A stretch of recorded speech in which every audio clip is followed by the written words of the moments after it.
सौ उल्काक्का आणि बन्सीधर भाऊजी यांच्या रूपाने. खरंच त्या दोघांचा जो काही प्रवास आहे हा वाखाणण्यासारखा आहे. मी सर्वांना आवर्जून सांगेन, नवीन पिढीला आवर्जून सांगेन, फायनान्शियल मॅनेजमेंट, त्याच्यानंतर वैवाहिक आयुष्यामध्ये जोडीदाराला समजून घेणं आणि अतिशय हसत खेळत सगळ्या संकटांना सामोरं जात स्वतःच्या मुलांचं अपब्रिंगिंग अतिशय चांगलं करणं, हे जर तुम्हाला शिकायचं असेल तर त्याचं खऱ्या अर्थानं विद्यापीठ जर असेल तर हे भाऊजी आणि कौतुकास्पद आहे, खरंच कौतुकास्पद. आणि ह्या सगळ्या गोष्टीचा मी मूक साक्षीदार आहे. मी मूक साक्षीदार यासाठी की म्हणजे मी पूर्वीपासून त्यांना पाहत आलोय आणि कुठेतरी मी त्यांच्याकडून शिकण्याचा देखील प्रयत्न केलेला आहे. मी कॉपी करण्याचाही प्रयत्न केलेला आहे. मी अनुमलिक आहे त्या बाबतीत त्यांच्यासाठी.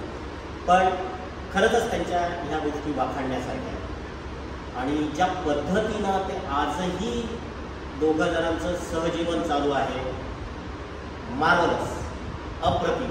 म्हणजे खरंच सगळ्यांनी यातून बोध घ्यावा आणि या अतिशय चांगल्या क्षणी पुन्हा एकदा मी त्यांना शुभेच्छा देतो.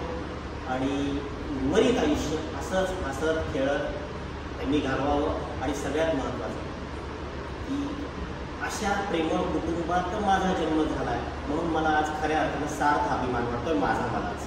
त्याबद्दल सगळ्यांच्या पिढी असेल, आधीची पिढी असेल, पण सगळं काही कशाची कमतरता न भासवता चांगलं शिक्षण देऊन, चांगले संस्कार देऊन, आज जे काही आहे ऑब्व्हियसली त्यांच्यामुळे आहे, त्यांच्या सगळ्या संस्कारामुळे, त्यांच्या सगळ्या कष्टामुळे आहे. So thank you. वाढदिवसाच्या शुभेच्छा. असे वाढदिवस होत राहो.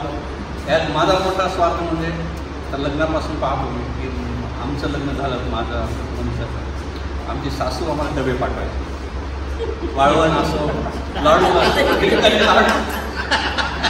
पण ती कालपडात तिचं वय झालं, मग ते आजारी पडायला लागले, तर ते कमी झालं, बंद झालं.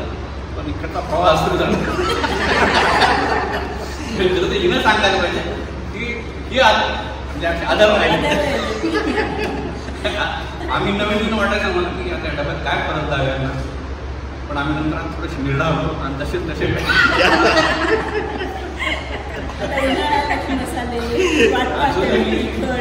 प्रवाह चालू जाईल, तो अखंडित चालू राहावा अशा ईश्वराची प्रार्थना आहे.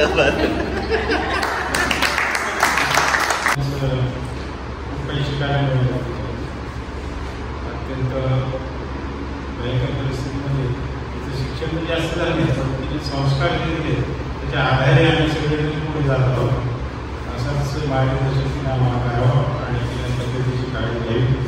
तिला आणि